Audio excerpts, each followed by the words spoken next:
Hello and जय हिंद student, welcome back to your channel sir Rubani, exclusive channel for ICSE board students. और आप हैं मेरे सुपरस्टार्स। हाँ, एक्सपेरिमेंटल बेस्ड क्वेश्चन आता है तो इलेक्ट्रोलिसिस। तो इलेक्ट्रोलिसिस शब्द आपको क्या याद दिलाता है? इलेक्ट्रिसिटी। और लिसिस मतलब इलेक्ट्रो मतलब इलेक्ट्रॉन्स का फ्लो, इलेक्ट्रिसिटी। और लिसिस मतलब होता है ब्रेक डाउन करना, सेपरेट करना। तो अगर करंट के पैसेज से किसी कंपाउंड को, किसी सब्सटेंस को ब्रेक कर दिया जाए तो बन जाएगा इलेक्ट्रोलिसिस। क्लियर है? इलेक्ट्रोलिसिस क्लियर है? तो इलेक्ट्रोलिसिस कहां होता है, कैसे होता है, कौन से सब्सटेंस फॉर्म होते हैं, यही सब पर ये पूरा चैप्टर है। एक एक करके समझेंगे पूरा चैप्टर डिटेल में। तो मेटल्स एंड अलॉयज आप जानते ही हैं। मेटल्स आप गोल्ड ले लो, सिल्वर ले लो, आयरन ले लो, ज्यादातर मेटल्स आपके गुड कंडक्टर्स हैं। और अलॉयज भी कंडक्टर्स हैं। कंडक्टर्स क्यों हैं? अरे करंट को पास करने देते हैं ना अपने से। आप कभी भी गलती सुनी नहीं करना है आपको। कभी भी आप जानेंगे कि कोई अगर मेटेलिक रॉड है, अब वो चाहे आयरन हो, चाहे गोल्ड की हो, चाहे सिल्वर हो, चाहे नॉर्मल कोई और मेटल हो आपके पास, वो करंट को पास करता है। तो वुड की बात कर ले, कार्बन की बात कर ले, सल्फर की बात कर ले, ये सब नॉन मेटल्स हैं। वुड नहीं, सल्फर, कार्बन, फॉस्फोरस, ये नॉन मेटल्स हैं। ये करंट पास नहीं करते हैं। इनको आप इंसुलेटर्स भी कह सकते हैं। तो इनमें करंट पास नहीं होती है। अब आता है इलेक्ट्रोलिसिस में होता क्या है। तो जब करंट पास कर रही होती है तो केमिकल चेंज कॉज करती है। मतलब एलिमेंट्स में बदलाव आता है, केमिकल चेंज आता है, a new substance is produced. Clear? तो इलेक्ट्रोलाइट क्या होते हैं? इलेक्ट्रोलिसिस तो समझ में आ गया। सर इलेक्ट्रोलाइट क्या होता है? एक ऐसा chemical substance which in aqueous state मतलब पानी मिलाने पर और मॉल्टन स्टेट कंडक्ट इलेक्ट्रिसिटी। जो सॉलिड स्टेट में नहीं, जो कि लिक्विड आने बनने पर, ठीक है, उस स्टेट पे करंट को पास करने दे, उसे कहते हैं इलेक्ट्रोलाइट। आपके घर का नमक, कोई भी सॉल्ट ले लो, कॉपर सल्फेट ले लो, कैल्शियम कार्बोनेट ले लो, अगर उसमें पानी मिला दिया है तो वो करंट को पास करने देगा, तो वो इलेक्ट्रोलाइट है। तो इलेक्ट्रोलिसिस के दौरान केमिकल चेंज होता है। वो करंट इलेक्ट्रिसिटी के फ्लो करने से आता है। और आयनिक कंपाउंड, जिनको हम इलेक्ट्रोवैलेंट कंपाउंड्स कहते हैं, वो बेसिकली दो एलिमेंट से मिलकर बने होते हैं। इलेक्ट्रोवैलेंट, ध्यान दीजिएगा, इलेक्ट्रिसिटी इसमें भी आ रही है, आयनिक, आयंस इसमें आ रहा है। इन दो शब्दों को मैं बार बार फिर आपसे पूछूंगा। आयनिक मतलब आयंस। तो मेटल और नॉन मेटल के कॉम्बिनेशन से बनता है electrovalent compound. Metals positive, non metal negative, बस ये दोनों आयंस में ब्रेक हो जाते हैं, नतीजा ये कंडक्ट इलेक्ट्रिसिटी करते हैं। क्लियर? बात करेंगे नॉर्मल मेटल की, जैसे कि कॉपर हो गया, सिल्वर हो गया, ये मेटल है। जब हम इस पे करंट पास करते हैं तो क्या होता है? और अगर किसी इलेक्ट्रोलाइट में, जैसे कि घर का नमक, मैंने कहा था घर के नमक में अगर आप पानी मिला देंगे और इसमें करंट पास करेंगे तो यस, करंट पास होगी। क्लियर है? तो एक इलेक्ट्रोलाइट है जो कि एक केमिकल कंपाउंड है, और एक सिर्फ मेटल है। इन दोनों में क्या अंतर है?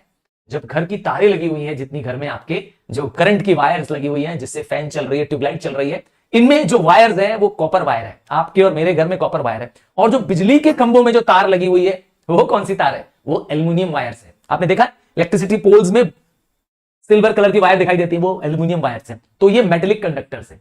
तो मेटेलिक कंडक्टर्स में और इलेक्ट्रोलाइटिक कंडक्टर्स में, मतलब कि कंपाउंड में, क्या डिफरेंस है? आइए पहला डिफरेंस समझ लीजिए। मेटेलिक कंडक्टर्स में फ्री फ्लो ऑफ इलेक्ट्रॉन्स होता है। क्या होते हैं उसमें? इलेक्ट्रॉन्स होते हैं जो फ्रीली फ्लो करते हैं नेगेटिव टू पॉजिटिव। ध्यान दीजिएगा, करंट फ्लो करती है तार से, बिजली के खंभों से, कैसे फ्लो करती है? इलेक्ट्रॉन्स के रूप में फ्लो करती है, negative to positive pole flow करती है।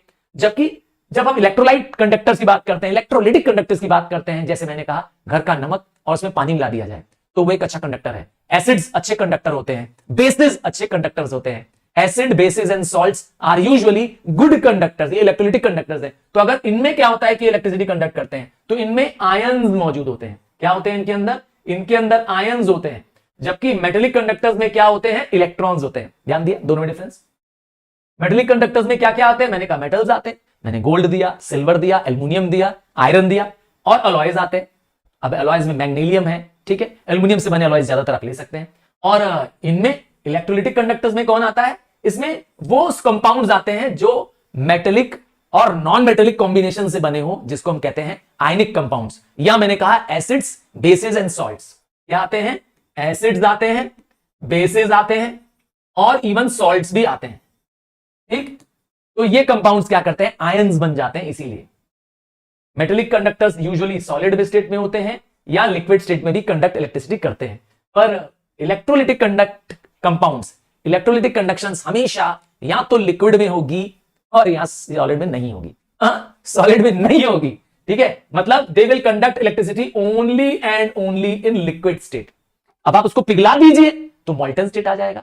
आप हाई टेम्परेचर पे हीट करने पे उसको पिघला देंगे, मॉल्टन स्टेट कर देंगे, या उसमें पानी मिला दीजिए एक्वस सॉल्यूशन, इन दोनों स्टेट में करंट पास करता है। क्लियर? और जब हम बात करते हैं कंडक्टर्स की, मेटेलिक कंडक्टर्स की, इसमें फिजिकल चेंज होता है, नो न्यू सब्सटेंसेस फॉर्म, जबकि इलेक्ट्रोलाइटिक कंडक्शन में क्या होता है, केमिकल चेंज होता है, एक नया केमिकल प्रोड्यूस हो रहा होता है। क्लियर है? यहां तक डिफरेंसेस क्लियर है? बढ़ते हैं आगे, कुछ डेफिनेशंस देख लेते हैं। इलेक्ट्रोलिसिस आपने जान लिया था कि अगर किसी कंपाउंड को करंट के फ्लो से, इलेक्ट्रॉन के फ्लो से क्या कर दिया जाए, ब्रेक कर दिया जाए, केमिकल चेंज कर दिया जाए, तो उसे कहते हैं क्या, इलेक्ट्रोलिसिस। पर ध्यान यह देना है कि कौन सा करंट यूज करेंगे, एसी करंट यूज करेंगे? नहीं। कौन सा current? AC, alternating current use नहीं करेंगे। कौन सा करंट यूज करना है? Direct current. ये डायरेक्ट करंट और अल्टरनेटिंग करंट में डिफरेंस क्या होता है? तो जो करंट आपको बिजली घर से मिल रही है, आपको जो करंट पावर हाउस से आ रही है, वो अल्टरनेटिंग करंट है, क्योंकि इसमें करंट का फ्लो चेंज होता है, direction of the flow of current changes.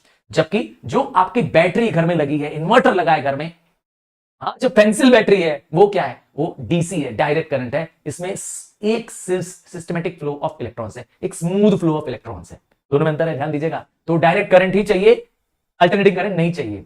Next आता है इलेक्ट्रोलाइट्स। एग्जांपल दे दो। एसिड्स भी इलेक्ट्रोलाइट्स हैं, बेसिस और सॉल्ट्स हैं। यूजुअली जो अच्छे एसिड्स हैं, मतलब स्ट्रॉन्ग वाले एसिड्स हैं, जो आयनाइज कर जाते हैं, जैसे hydrochloric acid, nitric acid, phosphoric acid, और उसी तरह से स्ट्रॉन्ग बेसिस जैसे सोडियम हाइड्रोक्साइड, पोटेशियम हाइड्रोक्साइड, या salts, common salts like sodium chloride, copper sulphate, lead bromide, ये और भी आप अपने मन से एग्जांपल्स लिख सकते हैं। अब इलेक्ट्रोलाइट्स दो टाइप के होंगे, स्ट्रॉन्ग होंगे या वीक होंगे। किस पे डिपेंड करेगा? Depending upon the amount of ions produced. चलो सबसे पहले समझते हैं स्ट्रॉन्ग इलेक्ट्रोलाइट। एग्जांपल दे दूं, मैंने कहा जो आपका स्ट्रॉन्ग एसिड है, जैसे HCl, तेजाब एक स्ट्रॉन्ग एसिड है ना, तेजाब एक स्ट्रॉन्ग एसिड।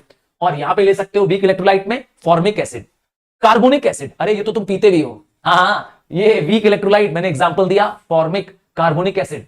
अरे काला मीठा पानी जो तुम पीते हो, अरे नहीं मालूम है काला मीठा पानी क्या होता है? अरे भाई Pepsi, Coca Cola, Thums Up, ये क्या है? काला मीठा पानी है, तुम पीते हो, कार्बोनिक एसिड है, इसमें कार्बन डाइऑक्साइड मिलाई है, ये है वीक इलेक्ट्रोलाइट। ठीक, ध्यान दीजिएगा। स्ट्रॉन्ग इलेक्ट्रोलाइट मैंने एग्जांपल दिया HCl का, वीक इलेक्ट्रोलाइट दिया मैंने कार्बोनिक एसिड, फॉर्मिक एसिड। अब बात करते हैं, जब स्ट्रॉन्ग इलेक्ट्रोलाइट है तो इसका मतलब है large amount of current pass करने देगा, नाम ही है स्ट्रॉन्ग, पावरफुल है, और इसमें क्या होगा, कम करंट फ्लो करेगी। ये अच्छा कंडक्टर है तभी तो करंट ज्यादा पास है, ये बुरा कंडक्टर है, पुअर कंडक्टर है, अच्छे से करंट को पास करने नहीं देता है। ये जब इलेक्ट्रोलाइट स्ट्रॉन्ग है तो ये आयनाइज कर जाता है, completely break down into ions कर जाता है, जबकि ये क्या करता है, पार्शियल डिसोसिएट करता है, कुछ आयंस फॉर्म करता है, कुछ मॉलिक्यूल्स फॉर्म करता है, इसीलिए वीक इलेक्ट्रोलाइट है। समझ में आ गया दोनों में डिफरेंस? आओ आगे बढ़े। ये रहा डिफरेंस, कुछ एग्जांपल दे दिया। ये रहा, मैंने एग्जांपल्स पढ़ता हूं, HCl, sulphuric acid, nitric acid, ये सब स्ट्रॉन्ग एसिड है। बेसिस में भी स्ट्रॉन्ग बेस ले लो, जबकि carbonic acid, acetic acid, formic acid, ammonium hydroxide, calcium hydroxide, ये सब वीक इलेक्ट्रोलाइट है। ठीक, बात करते हैं नॉन इलेक्ट्रोलाइट की। अरे इलेक्ट्रोलाइट कंडक्ट करता है करंट को, तो नॉन इलेक्ट्रोलाइट क्या करेगा, चाहे वो लिक्विड स्टेट में हो, मॉल्टन स्टेट में हो, करंट को फ्लो करने नहीं देगा। तो जो कंडक्ट ना करने दे करंट को कंपाउंड्स, वो कौन है, वो है नॉन इलेक्ट्रोलाइट। क्यों नहीं करने देता है करंट को फ्लो? क्योंकि इसके अंदर आयंस नहीं होते हैं, इनके अंदर आयंस नहीं होते हैं। ये चाहे मॉल्टन स्टेट में आ जाए, चाहे पानी मिला दो, आप घर की चीनी है, घर का चीनी, घर में जो शुगर है उसमें पानी मिला दो, ठीक है, और उसको चेक करो कि वो करंट पास कर रही है कि नहीं। घर के शुगर सोल्यूशन को एक बीकर में डाल देते हैं, ठीक है, और यहां पे क्या डाल दिया, मैंने कहा शुगर सोल्यूशन, ठीक, चीनी और पानी, बन गया शुगर सोल्यूशन। अब इसमें दो टर्मिनल्स डाल देते हैं, एक पॉजिटिव टर्मिनल, ये रहा पॉजिटिव, और दूसरा ले लेते हैं नेगेटिव टर्मिनल। जो पॉजिटिव नाम होता है वो इसलिए नाम रखा गया उसका पॉजिटिव, क्योंकि ये बैटरी के पॉजिटिव बड़ी वाली डंडी से ज्वाइंट रहता है। क्या चीज मैंने बोला, पॉजिटिव, देखो सिंबल दिखा, पॉजिटिव दिख रहा है, जूम करके देख लो, तो ये पॉजिटिव है एनोड, ठीक, और ये बड़ी डंडी है प्लस, देखा, तो which the terminal positive is connected to a positive rod and this positive rod is anode। जबकि यहां पे आ जाइए, यहां पर कौन सी रॉड दिख रही है आपको, ये जो दिख रही है वो नेगेटिव रॉड है, छोटी वाली रॉड जो होती है उसका साइन नेगेटिव होता है, ठीक है, तो ये नेगेटिव टर्मिनल से कनेक्टेड है, ध्यान दिया आपने। अब यहां पे शुगर सोल्यूशन है, करंट पास नहीं करेगा। सर क्यों नहीं करेगा ये करंट पास, बताया तो, इसके अंदर आयंस नहीं होते हैं। करंट पास करने के लिए क्या चाहिए होते हैं आपको, ions, free ions, charge particles चाहिए होते हैं, मॉलिक्यूल्स में चार्ज नहीं होता है, क्लियर। इसीलिए क्या करेगा, ये करंट पास नहीं करेगा। एग्जांपल है आपका प्योर वाटर, हाँ distilled water, RO water, current pass नहीं करने देगा। घर का जो प्योर वाटर है जो आप पी रहे हैं आजकल, आरओ वाटर नहीं करेगा। अल्कोहल नहीं करेगा, केरोसिन नहीं करेगा, कार्बन डिसल्फाइड नहीं करेगा, केन शुगर, बेंजीन, ज्यादातर ये कंपाउंड्स ऑर्गेनिक कंपाउंड्स हैं, ऑर्गेनिक नेचर के हैं। आप देखें इनके नाम पर, इनमें कहीं ना कहीं कार्बन होने की ज्यादा चांसेस है या हाइड्रोकार्बन होने की ज्यादा चांसेस है। ये नॉन इलेक्ट्रोलाइट है, जबकि इसका उल्टा होता है इलेक्ट्रोलाइट, क्लियर। मिनरल कंपाउंड्स बात करेंगे acid bases as an salt की, तो मैंने बार बार बोला एसिड्स और alkalies, soluble bases are called as alkalies. क्या कहा, एसिड बेसिस एंड सॉल्ट्स का कंसेप्ट नहीं पता है, बस क्या करो, acid bases and salts by sir Tarun Rupani. कहां टाइप करोगे इसको, अरे गूगल कर लो, गूगल में टाइप करके चेक कर लो, या तो चाहे तो यूट्यूब पे सर्च मार दो, बस चैप्टर का नाम लिखो और आगे लिख दो बाय सर तरुण रूपानी, आपको मेरे बनाए लेटेस्ट वीडियो और साथ में प्रीवियस वीडियोस के वीडियो मिल जाएंगे। और नोट्स के लिए तो टेलीग्राम चैनल है ना, हाँ मैं आपके लिए अभी एक नया अरेंजमेंट कर रहा हूं जहां सारे नोट्स आपको एक जगह एक प्लेटफॉर्म पे मिल पाएंगे। हमारे ऐप को किसी ने ऑलरेडी हैक कर लिया है, काम नहीं कर रहा है हमारा ऐप, इसीलिए हमने ऐप डिसेबल कर दिया है। और आपके लिए नोट्स की टेंशन आपको लेनी नहीं है, सब कुछ आपको एब्सोल्युटली फ्री मिलेगा। प्लीज किसी के बहकावे मत आइए। अगर कोई आपसे कह दे कि मैं तरुण सर का स्टूडेंट हूं, या मैं तरुण सर के का एजेंट हूं, या मैं तरुण सर को जानता हूं, तरुण सर ने मुझे जिम्मेदारी दी है, please please please please please, मेरे पास कोई स्टाफ नहीं है, मेरे पास कोई एजेंट नहीं है काम करने के लिए, नहीं, मेरा बस आपके साथ प्यार है, आप ही मेरे लिए सब कुछ है। मेरे जो स्टूडेंट्स वहां बैठे हैं, जो मुझे समय सुन रहे हैं, देख रहे हैं, प्लीज रिमेंबर, किसी को कुछ भी पे नहीं करना है, नथिंग, प्लीज। चल आगे बढ़ते हैं, बात करते हैं इलेक्ट्रोलिटिक सेल की, जिसको वोल्टामीटर भी कहते हैं। सर ये क्या होता है, तो अभी थोड़ी देर पहले मैंने आपको दिखाया भी था, अभी फिर से दिखाता हूं, एक वोल्टामीटर, ये रहा एक वोल्टामीटर या इलेक्ट्रोलिटिक सेल। ये कैसा सेल होता है, एक ऐसा सेल जिसमें इलेक्ट्रोकेमिकल, जिसमें क्या हो रहा है, इलेक्ट्रोकेमिकल चेंज हो रहा है, जहां पर इलेक्ट्रिसिटी मिलने पर केमिकल चेंज हो रहा है, यहां पे हो रहा है। करंट पास होने पर, इलेक्ट्रिसिटी मिलने पर आयंस पैदा हो रहे हैं, आयंस पैदा हो रहे हैं तो केमिकल चेंज हो रहा है। देखिए क्या चेंज हो रहा है, अब आप देखिए, ये एक इलेक्ट्रोकेमिकल, एक वोल्टामीटर है, ठीक है, इलेक्ट्रोलिटिक सेल है, केमिकल नहीं, इलेक्ट्रोलिटिक सेल है। ध्यान से देखिएगा प्लीज, इसमें आपको दिखाई देगा दो बड़े बड़े टर्मिनल्स, पहला ANODE, एनोड। इस एनोड में देखिए प्लस वाले टर्मिनल ऑफ द बैटरी, ये बैटरी है, ये सेल है, सेल के बड़ी वाली डंडी जो होती है, ये बड़ी वाली डंडी जो होती है, इसको प्लस कहते हैं, इसको पॉजिटिव टर्मिनल कहते हैं। छोटी वाली डंडी माइनस साइन होती है, नेगेटिव टर्मिनल होता है, क्लियर है। तो आपको क्या ध्यान देना है, जो ये बड़ी डंडी से अटैच वायर जा रही है, वो जिसको टच करेगी उसका नाम होगा एनोड। एनोड इसलिए नाम है इसका क्योंकि इसमें ए है और डी है, ऐड है, क्या है इसमें, ऐड है ना, ऐड नाम को पकड़ो, ठीक है, एनोड से ऐड, AD ऐड, तो एनोड है इसीलिए ऐड है, ऐड है मतलब पॉजिटिव टर्मिनल। तो positive terminal of the battery से कनेक्टेड रॉड को कहते हैं एनोड। इसी तरह से ये जो छोटी डंडी यहां दिख रही है, इस डंडी से कनेक्टेड अगर कोई रॉड होगी, कंडक्टिंग रॉड होगी, तो इसका नाम होगा कैथोड, ठीक है। कैथोड नेगेटिव टर्मिनल से कनेक्टेड होगी, क्लियर। ये आपको दिखेगा इलेक्ट्रोलिटिक सेल के अंदर। अब इलेक्ट्रोलिटिक सेल में जहां एनोड है, मैंने कहा ऐड है मतलब प्लस है, तो एनोड ऐड वर्ड से बनाया गया है। और ऐड के साथ साथ एक और वर्ड याद करना है, ऑक्सीडेशन। वो देखिए OD लिखा भी है उसके अंदर, एनोड की स्पेलिंग देखिए, ऐड भी है उसके अंदर, कहा लिखा है AD, ऐड भी लिखा है AD, और ऑक्सीडेशन भी लिखा हुआ है। तो एनोड में क्या टेक प्लेस करता है, ऑक्सीडेशन टेक प्लेस करता है, जबकि कैथोड में क्या होता है, रिडक्शन टेक प्लेस करता है। कैथोड और एनोड एक दूसरे के दुश्मन है, एक दूसरे के एनिमी है, क्लियर है। एक ऑक्सीडेशन करेगा तो दूसरा रिडक्शन करेगा, एक पॉजिटिव टर्मिनल से कनेक्टेड है तो दूसरा negative terminal of the battery से कनेक्टेड है, क्लियर, समझ में आ गया। एक इलेक्ट्रोलिटिक सेल कैसे काम करती है, आइए इसको थोड़ा सा समझते हैं। तो एक नॉन कंडक्टिंग मटेरियल, एक नॉन कंडक्टिंग वेसल, ये रहा नॉन कंडक्टिंग वेसल, एक ऐसे मटेरियल का वेसल जिसपे करंट न पास करे, उसको यूज करना है, क्लियर। ये जो वेसल है नॉन कंडक्टिंग वेसल है, इसमें दो इलेक्ट्रोड्स हैं, पॉजिटिव और नेगेटिव इलेक्ट्रोड्स हैं, जिस सोल्यूशन में रखा गया है उसका नाम है इलेक्ट्रोलाइट। ये जो लिक्विड इसमें भरा हुआ है ये एक इलेक्ट्रोलाइट है। Liquid conductors are called as electrolyte. समझ में? अब जैसे मैंने कहा था घर का नमक सोडियम क्लोराइड, या मैंने कहा था एसिड्स बेसिस, तो ये क्या है? इलेक्ट्रोलाइट्स है। तो इलेक्ट्रोलाइटिक सेल के अंदर होता क्या है? इलेक्ट्रोलाइटिक सेल के अंदर हम करंट पास करते हैं। क्या देते हैं? इसके अंदर करंट देते हैं थ्रू अ डायरेक्ट सोर्स। हाँ, मैंने कहा था घर की बैटरी जो आती है, आपकी कारों में भी बैटरी लगी हुई है, पता है कि नहीं है? आपकी एक्टिवा में, आपके पास मोटरसाइकिल भी है, उसमें भी बैटरी लगी हुई है, तभी तो गाड़ी किक स्टार्ट हो जाती है या सेल्फ स्टार्ट हो जाती है। सेल्फ स्टार्ट हो जाती है, एक बटन दबाते हैं बस, वो ये बैटरी से स्टार्ट होती है। तो इसको क्या चाहिए? आउटसाइड करंट चाहिए, ताकि क्या हो? मूवमेंट ऑफ आयंस शुरू हो। ठीक है। और ये इलेक्ट्रॉन्स क्या करते हैं? इलेक्ट्रोड्स के बीच में आयंस मूव करता है, जिसकी वजह से करंट एनर्जी इलेक्ट्रिक एनर्जी में चेंज आती है। क्लियर है? समझ में आ गया? आओ, इलेक्ट्रोलिटिक सेल समझ गए, वोल्टमीटर समझ गए। एक और होती है जो इससे मिलता जुलता नाम है और लोग इस पे कंफ्यूज हो जाते हैं, इसका नाम है इलेक्ट्रोकेमिकल सेल। क्या क्या नाम है? Electrochemical cell. ये सेल बिजली पैदा करती है। ध्यान से सुनिएगा, एक ऐसी सेल जो बिजली पैदा करती है, इसको केमिकल एनर्जी देने पर इलेक्ट्रिक एनर्जी उल्टा देती है, जैसे कि सिंपल वोल्टाइक सेल और डैनियल सेल। ये करंट देती है। जो आपके घर में जो इन्वर्टर में बैटरी लगी है वो लेड एसिड है। हाँ, लेड एसिड बैटरी है। आपके घर में जो इन्वर्टर लगा हुआ है, आजकल तो लिथियम आयन का भी इन्वर्टर आ रहा है। हाँ, लेड एसिड बैटरी आपके घर में लगी हुई है। जो इन्वर्टर बैटरी लगी है आपके घर में, दिन भर जब बिजली रहती है तो इसमें करंट आता रहता है, एक केमिकल चेंज टेक प्लेस करता रहता है, इलेक्ट्रिसिटी स्टोर होती रहती है, और जब इलेक्ट्रिसिटी चले जाती है तो ये है वो इलेक्ट्रोकेमिकल सेल। समझ आया? अभी बताया दो इलेक्ट्रोड्स होते हैं, बताया था पॉजिटिव और नेगेटिव। तो इन दो इलेक्ट्रोड्स में पहला पॉजिटिव, जिसको हम कहते हैं एनोड। क्यों नाम है पॉजिटिव? क्योंकि ये positive terminal of the battery से कनेक्ट होता है। बैटरी की बड़ी वाली डंडी से ये टर्मिनल, ये रॉड कनेक्टेड होती है। जबकि दूसरा कौन है? कैथोड। ये किससे कनेक्ट होता है? बैटरी के नेगेटिव टर्मिनल से।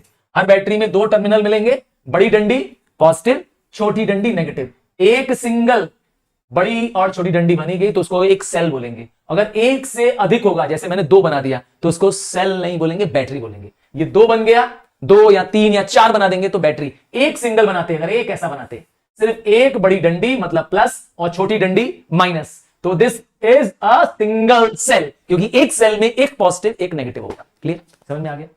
बात करते हैं दोनों में डिफरेंस की, एनोड और कैथोड में डिफरेंस की बात करते हैं।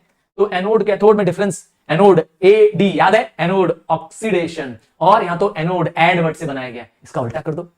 देखो दोनों याद करते हो इसलिए मिक्स कर देते, दोनों मत याद करो। ठीक है, आइए देखें दोनों में डिफरेंस। ये रहा एनोड, एनोड पॉजिटिव टर्मिनल से कनेक्टेड है, कैथोड नेगेटिव टर्मिनल से कनेक्टेड है। एनोड में एन आयन माइग्रेट करके आते हैं। सर ये एनायन क्या होते हैं? नेगेटिव चार्ज आयन पॉजिटिव की तरफ आते हैं। ध्यान से सुनिएगा, माइग्रेशन ऑफ एनायंस।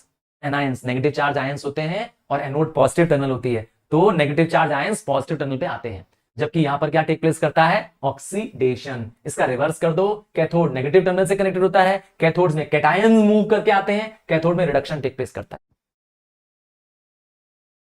तो आयंस क्या होते हैं? आयंस मतलब चार्ज पार्टिकल्स। तो कौन सा चार्ज होता है? पॉजिटिव हो चाहे नेगेटिव हो, बस वो क्या है? आयंस है। तो पॉजिटिव चार्ज का नाम अभी बताया कैटायन या कैटायंस, और नेगेटिव चार्ज का नाम क्या है? एनायंस। तो एटम्स ध्यान से देखिए, ये एक एटम भी हो सकते हैं, ग्रुप ऑफ एटम्स भी हो सकते हैं। आयंस आयंस दोनों हो सकते हैं, एक सिंगल भी हो सकते हैं और ग्रुप भी हो सकते हैं। ठीक है, पर इनमें चार्ज होगा ये जरूरी है, they will have a charge. Ion मतलब चार्ज, याद रखिएगा, मॉलिक्यूल्स में चार्ज नहीं होता है। ठीक, तो जब पॉजिटिव चार्ज होता है हम इसे कहते हैं कैटायन, और जब नेगेटिव चार्ज होता है तो हम इसे कहते हैं एनायन। ठीक है, क्लियर है? अब बात करते हैं ऑक्सीडेशन की। तो ऑक्सीडेशन एडिंग ऑफ ऑक्सीजन या रिमूवल ऑफ हाइड्रोजन, ये तो बेसिक डेफिनेशन है। या तो ऑक्सीजन किसी में ऐड कर दीजिए, अभी दिखाता हूं, अभी एक आपको इस पे एक केमिकल रिएक्शन भी दिखा देते हैं, और इस तरीके से भी समझ सकते हैं। जो आयंस क्या करे? इलेक्ट्रॉन लूज करे, वो भी ऑक्सीडेशन करता है। फिर से, जो इलेक्ट्रॉन लूज करे, ध्यान दीजिएगा, मेटल्स आर इलेक्ट्रोपॉजिटिव। क्यों मेटल्स इलेक्ट्रोपॉजिटिव क्यों है? क्योंकि they lose electron. Metals electron lose करते हैं, ध्यान दीजिए, यहां पे देखिए जिंक, जिंक एटम है, यहां पर कोई चार्ज नहीं है, प्लस माइनस नहीं लिखा है, पर यहां देखिए नीचे माइनस साइन है इसके बाद। What does this indicate? That zinc is losing. ये 2 इलेक्ट्रॉन लूज करके बन जाता है जिंक का कैटायन। क्यों कैटायन? क्यों? देखिए साइन में क्या लिखा है ऊपर? प्लस। तो मेटल्स इलेक्ट्रो पॉजिटिव बन जाते हैं, कैटायन बन जाते हैं, क्योंकि वो इलेक्ट्रॉन लूज करते हैं। मेटल्स लूज करते हैं यूजुअली, और नॉन मेटल्स क्या करते हैं? गेन करते हैं। क्लियर?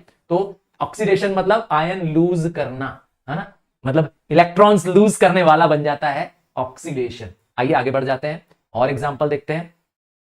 अब ऑक्सीडेशन का एग्जांपल और देखिए, एडिंग ऑफ ऑक्सीजन। अगर किसी एलिमेंट में ऑक्सीजन ऐड हो जाए तो वो क्या हो जाएगा? ऑक्सीडाइज हो जाएगा। जैसे कि कार्बन, कार्बन एक एलिमेंट है, ऑक्सीजन से कंबाइन होकर बन जाता है कार्बन डाइऑक्साइड, तो एडिशन ऑफ ऑक्सीजन, ऑक्सीजन उसके अंदर ऐड हो गया। इसका उल्टा कर दो, रिमूवल ऑफ हाइड्रोजन। अब इसमें देखिए क्या हो रहा है, हाइड्रोजन सल्फाइड, ये गैस है, क्लोरीन एक ऑक्सीडाइजिंग एजेंट है, क्लोरीन क्या कर रहा है? देखिए इसका हाइड्रोजन रिमूव कर दे रहा है, रिमूव कर दे रहा है। देखिए क्या कर दे रहा है? HCl बना दे रहा है, और सल्फर को फ्री ऑफ हाइड्रोजन कर दे रहा है। सल्फर से देखिए H2S में से हाइड्रोजन को क्या कर रहा है? रिमूव कर रहा है। तो रिमूव करे हाइड्रोजन को तो भी ऑक्सीडेशन है, ऑक्सीजन ऐड करे तो भी ऑक्सीजन है, इलेक्ट्रॉन लूज करे तो भी ऑक्सीडेशन है। क्लियर? समझ में आ गया? अब ऑक्सीडाइजिंग एजेंट यही काम करता है, जो बोला वही, जो क्या करे? जो ऑक्सीडाइज करे। कैसे ऑक्सीडाइज करेगा? लिखा है इलेक्ट्रॉन एक्सेप्ट कर लेगा, ऑक्सीजन दे देगा, इलेक्ट्रोनेगेटिव आयंस हाइड्रोजन रिमूव कर लेगा।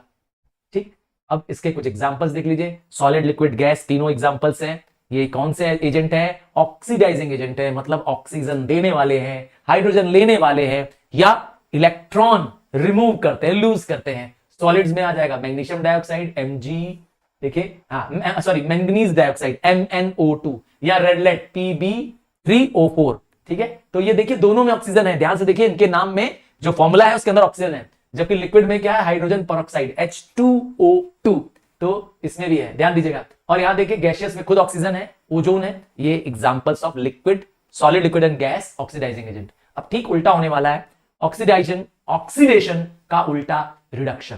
याद ये भी रखना है, अगर ऑक्सीडेशन टेक प्लेस कर रहा है तो रिडक्शन भी पैरेलली टेक प्लेस करता है। There is simultaneous oxidation and reduction. जितने इलेक्ट्रॉन्स कोई लूज करेगा तो उतना ही इलेक्ट्रॉन्स कोई दूसरा गेन भी करेगा। ठीक, तो रिडक्शन क्या है? एक ऐसा कंसेप्ट जिसमें क्या कहा गया है? एक ऐसा प्रोसेस जिसमें आयंस क्या करें? गेन करें। कीवर्ड याद कर लीजिए, प्लस करे, गेन करे, ऐड करे। क्या ऐड करना है? इलेक्ट्रॉन। देखिए यहां पे कॉपर क्या है? कॉपर एक कैटायन के रूप में है, देखिए प्लस लिखा हुआ है, कॉपर में कैटायन है, प्लस लगा हुआ है, 2 इलेक्ट्रॉन गेन कर रहा है, प्लस साइन है, तो क्या मतलब आया? गेन कर रहा है और बन जा रहा है कॉपर एटम। ठीक है, कॉपर एटम क्या बन गया? देखिए चार्ज रिमूव हो गया, Cu, कॉपर में से क्या हो गया? चार्ज चला गया, तो गेन करेगा इलेक्ट्रॉन तो रिडक्शन हो जाएगा। एक याद करो, ऑक्सीडेशन याद करो, बस। अगर आप दोनों याद करते हो तो मिक्स हो जाता है जाके एग्जाम में। ठीक है, एक याद करो, ऑक्सीडेशन याद कर लो, रिडक्शन ठीक उल्टा कर देना। ठीक है, रिडक्शन ठीक उल्टा कर देना। तो रिडक्शन क्या है? एक ऐसा केमिकल प्रोसेस है जो रिमूव करता है ऑक्सीजन, एडिशन ऑफ हाइड्रोजन करता है। आइए एक एग्जांपल देखिए, इसमें ऑलरेडी ऑक्सीजन है कॉपर ऑक्साइड में से, देखिए इसका ऑक्सीजन रिमूव कर दिया इस हाइड्रोजन ने, हाइड्रोजन ने इसको क्या बना दिया? कॉपर ऑक्साइड से कॉपर बना दिया, कॉपर ऑक्साइड से कॉपर, तो ऑक्सीजन चुरा लिया। जो ऑक्सीजन चुरा ले, रिड्यूसिंग एजेंट। ठीक है, और यहां देखिए यहां पे क्लोरीन में हाइड्रोजन अपने आप को ऐड करा दे रहा है, तो एडिशन ऑफ हाइड्रोजन। क्लियर? ये भी हो गया रिडक्शन। नेक्स्ट आते हैं, बात करते हैं रिड्यूसिंग एजेंट की, जो ये प्रोसेस करे, जो इलेक्ट्रॉन क्या करे? ऐड करे, जो हाइड्रोजन ऐड करे, जो ऑक्सीजन रिमूव करे, वो सारे लोग क्या हैं? Reducing agents. एग्जांपल के रूप में देखिए, जैसे सॉलिड्स में कार्बन, सॉलिड्स में metals like zinc, aluminium, copper, ये लोग क्या है? रिड्यूसिंग एजेंट है, स्ट्रॉन्ग रिड्यूसिंग एजेंट है। जबकि लिक्विड्स में कौन है? Again hydrogen peroxide, hydrogen iodide, और गैसियस में क्या है? अगेन देखिए हाइड्रोजन वाले कंपाउंड ज्यादा होंगे, इसमें नाम को याद कर लीजिएगा तो उसमें देखिएगा हाइड्रोजन वाले कंपाउंड ज्यादा होंगे। ठीक है, अब बात करते हैं कैटायन एनायन की। कैटायन पॉजिटिव चार्ज आयंस होते हैं, जबकि एनायन नेगेटिव चार्ज आयंस होते हैं। कैटायन कैथोड की तरफ मूव करके जाता है, क्योंकि आयन है, माइग्रेट करेगा, मूव करेगा, कहां जाएगा? कैटायन कैथोड की तरफ जाएगा, एनायन एनोड की तरफ जाएगा। और कैटायंस आगे जाके क्या हो जाएगा? Get reduce to neutral atom. Cation neutral atom बनेगा। देखिए एग्जांपल के रूप में सोडियम या एल्युमिनियम के लिए लिखा है, क्या बन जाएगा, सोडियम एटम या एल्युमिनियम एटम बन जाएगा। प्लस साइन क्या इंडिकेट कर रही है, प्लस साइन इंडिकेट कर रही है ये कैटायंस है, ठीक है। और जबकि इसका ठीक उल्टा होगा, एनायंस नेगेटिव होते हैं, एनोड की तरफ जाते हैं, they get oxidised to form neutral atom, ठीक। अब बात करते हैं थ्योरी ऑफ इलेक्ट्रोलाइटिक डिसोसिएशन। ये थ्योरी बेसिकली बताती है कि जब हमने अभी जितना पढ़ा इलेक्ट्रोलाइट में आयंस प्रोड्यूस हो रहे हैं, आयंस माइग्रेट कर रहे हैं, इसकी थ्योरी वापस एक तरह से सिंपल वर्ड्स में है। तो इलेक्ट्रोलाइट में दो तरह के पार्टिकल्स प्रोड्यूस होते हैं। कौन से दो, एक पॉजिटिव और एक नेगेटिव, ये तो हम जानते ही हैं, ये रिपीट हो गया। और जब आयंस मूव करते हैं तो करंट की वजह से मूव करते हैं, और कितने आयंस पैदा होंगे ये डिपेंड करेगा उनकी degree of dissociation, number of ions कितने होंगे। कैटायंस और एनायंस फाइनली क्या हो जाते हैं, रीयूनाइट हो जाते हैं और बन जाते हैं न्यूट्रल, ठीक। इलेक्ट्रोलिसिस ऑफ वाटर समझते हैं। आपको इलेक्ट्रोलिसिस ऑफ वाटर मतलब करंट की मदद से पानी का ब्रेकडाउन करना, वाटर को उसके एलिमेंट्स में ब्रेक कर देना। हाँ, H2O हाइड्रोजन और ऑक्सीजन में ब्रेक कर देना, किसकी मदद से, करंट की मदद से, इलेक्ट्रोलिसिस। इसके लिए क्या लेंगे, एक वोल्टमीटर लेंगे। देखिए वोल्टमीटर कैसा लेना है, वोल्टमीटर एक ऐसा लेना है जिसमें दो इन्वर्टेड टेस्ट ट्यूब्स हैं, one holding positive and another holding negative plate. Positive और नेगेटिव रॉड को या प्लेट को कनेक्टेड दो इलेक्ट्रोड्स हैं, दोनों इन्वर्टेड है, ध्यान से देख लीजिएगा, ठीक है ना। जो पॉजिटिव प्लेट से कनेक्टेड है बैटरी की, वो बन जाएगा एनोड, और पॉजिटिव प्लेट में हाइड्रोजन आयंस आ रहे हैं, देख लीजिए ध्यान से। और जबकि नेगेटिव प्लेट्स में क्या हो रहा है, ऑक्सीजन, ठीक है। आइए देखें क्या रिएक्शन टेक प्लेस करता है। देखिए वाटर जब ऑक्सीडाइज हो जाता है, वाटर जब करंट पाता है तो वो आयंस में ब्रेक होता है, और आयंस में ब्रेक करने के लिए बेसिकली उसमें या तो थोड़ा पिंच ऑफ सॉल्ट मिला दिया जाए, क्योंकि प्योर वाटर कंडक्टर नहीं है, ध्यान दीजिएगा, और या तो थोड़ा एसिड मिला दिया जाए, या थोड़ा एसिड ताकि कंडक्टिविटी आ जाए। तो H2O क्या होता है, दो इलेक्ट्रॉन्स गेन करता है, हाइड्रोजन और OH माइनस आयंस में ब्रेक होता है, ध्यान दिया। और जो ये दोबारा देखिए एनोड में क्या होता है, वाटर ऑक्सीजन और H प्लस आयंस और इलेक्ट्रॉन्स रिलीज करता है। इस तरीके से हाइड्रोजन और ऑक्सीजन, देखा, कैथोड में रिलीज कर देता है हाइड्रोजन और एनोड में रिलीज करता है ऑक्सीडेशन। आपको एक सिंपल ट्रिक बता देंगे, इसके बाद आपको रिएक्शन याद नहीं करना पड़ेगा। एक सिंपल ट्रिक से रिएक्शंस एट एनोड और कैथोड अभी करने वाले हैं, ये कर लेंगे फिर आपको सबका अपने आप बनाने आ जाएगा। चलो देखते हैं, सबसे पहले समझते हैं और इलेक्ट्रो कंपाउंड्स में। देखिए जब हम इलेक्ट्रोवैलेंट कंपाउंड्स की बात करते हैं तो इलेक्ट्रोवैलेंट कंपाउंड कैसे बने होते हैं, इलेक्ट्रोवैलेंट कंपाउंड जिनको हम आयनिक कंपाउंड्स कहते हैं, आयन से बने होते हैं। अब ये मेटल्स और नॉन मेटल से मिलकर बने होते हैं, किससे, metal plus non metal. Example के रूप में Na metal, chlorine non metal, ये रहा घर का नमक, ये है इलेक्ट्रोवैलेंट कंपाउंड। दूसरा दे दे, कॉपर सल्फेट कर दो, कैल्शियम कार्बोनेट कर दो, सोडियम सल्फेट कर दो, ये सब क्या है, इलेक्ट्रोवैलेंट कंपाउंड, आयनिक कंपाउंड। पहला कंपाउंड जो भी होगा वो पॉजिटिव होगा और दूसरा हमेशा नेगेटिव होगा, तो दो आयंस पैदा करेंगे, पॉजिटिव और नेगेटिव। क्लियर है, यहां तक क्लियर है, समझ में आ गया। तो इलेक्ट्रोवैलेंट कंपाउंड्स क्या करते हैं, जब मॉल्टन स्टेट में आ जाते हैं, पिघला दो या जब पानी मिला दो, दोनों के समय क्या होता है, इसमें एक फोर्स ऑफ अट्रैक्शन होता है आयंस के बीच में। जो दो आयंस हैं, पॉजिटिव और नेगेटिव आयंस हैं, इनमें इलेक्ट्रोस्टैटिक फोर्स ऑफ अट्रैक्शन होता है। क्या, कीवर्ड याद कर लो, कीवर्ड चाहिए ये वाला, इलेक्ट्रोस्टैटिक फोर्स ऑफ अट्रैक्शन होता है, जो इनको होल्ड किए रखता है। और सॉलिड स्टेट में ये कंडक्ट इलेक्ट्रिसिटी नहीं करता है, क्योंकि सॉलिड स्टेट में आयंस नहीं बनते हैं। पर जब जैसे ही पानी मिला देते हैं इसमें, या जब इसको हीट कर देते हैं, तो ये दोनों केसेस में आयंस में ब्रेक हो जाता है। कोवैलेंट कंपाउंड्स कैसे होते हैं, ये नॉन मेटल और नॉन मेटल से मिले कंपाउंड्स होते हैं। किससे बने होते हैं, दो नॉन मेटल। अब जैसे कार्बन डाइऑक्साइड, सिंपली हाइड्रोजन या अमोनिया, ये सब क्या है, ये है कोवैलेंट कंपाउंड्स, क्योंकि नॉन मेटल नॉन मेटल से बने हैं। तो इनमें जो पोलर वाले कोवैलेंट कंपाउंड्स हैं, ध्यान से सुनिएगा, कौन से, पोलर वाले कोवैलेंट कंपाउंड्स, ये इलेक्ट्रिसिटी कंडक्ट कर सकते हैं, क्योंकि ये आयनाइजेशन कर जाते हैं। क्लियर, आगे बढ़ते हैं, अभी इनको डिटेल में देखेंगे हम लोग। अब इलेक्ट्रोलिसिस के कैरेक्टरिस्टिक्स, तो जब करंट पास करेंगे तो कैटायंस कैथोड की तरफ चला जाएगा, एनायंस एनोड की तरफ चला जाएगा, मालूम था हमको। जितने इलेक्ट्रॉन्स एनोड एक्सेप्ट कर रहा होगा, देखिए the electrons accepted by anode is equal two electrons donated bye cathode. Cathode से इलेक्ट्रॉन्स मूव करेंगे, एनोड की तरफ जाएंगे। अगर कैथोड ने 3 इलेक्ट्रॉन्स लूज किया तो एनोड 3 इलेक्ट्रॉन्स गेन कर देगा। क्लियर, समझ आ गया। और इलेक्ट्रोलिसिस में एक कीवर्ड आता है इलेक्ट्रोलिटिक रिएक्शन में, प्रेफरेंशियल डिस्चार्ज। मतलब अगर दो या दो से अधिक इलेक्ट्रॉन्स जब डिस्चार्ज हो रहे होंगे तो पहले कौन सा डिस्चार्ज होगा, इसको कहते हैं प्रेफरेंशियल डिस्चार्ज। ठीक है।